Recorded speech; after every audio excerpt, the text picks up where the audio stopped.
జాగ్రత్తగా వినండి. ఆదాము నుండి అబ్రహాం వరకు 2000 సంవత్సరాలు, అబ్రహాం నుండి యేసుక్రీస్తు యొక్క జన్మ వరకు 2000 సంవత్సరాలు, యేసుక్రీస్తు యొక్క జన్మ నుంచి నేటి వరకు 2000 సంవత్సరాలు.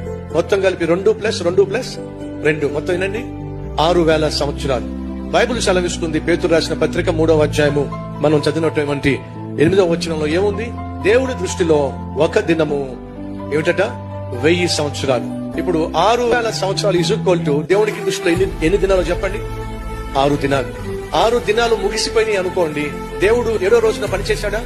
పని చేయాలి. 7వ రోజు ఏమిటట? విశ్రాంతి. అనగా ఎన్ని సంవత్సరాలు గడిచిపోయినాయి? 6000 సంవత్సరాలు, అనగా 6 దినములు గడిచిపోయినాయి. అండ్ అర్థం తెలుసా? 6 రోజులు గడిచిపోయినాయి. టైం ఎంత అయిందో తెలుసా మీకు? 11 గంటల 59 నిమిషాల 59వ సెకండ్ మీద సెకండ్ ముళ్ళుంది. ఇంకొక సెకండ్ అయిందనుకోండి 7వ దినం వచ్చేస్తుంది. సహోదరులు సహోదరులు, చివరి గడియలో మనం ఉన్నాం, చివరి నిమిషంలో మనం ఉన్నాం, చివరి సెకండ్ లో మనం ఉన్నాం. ఏ క్షణమైనా యేసుక్రీస్తు వచ్చేస్తాడు. కాబట్టి మనం సిద్ధంగా ఉండాలి. ఈ వాస్తవాన్ని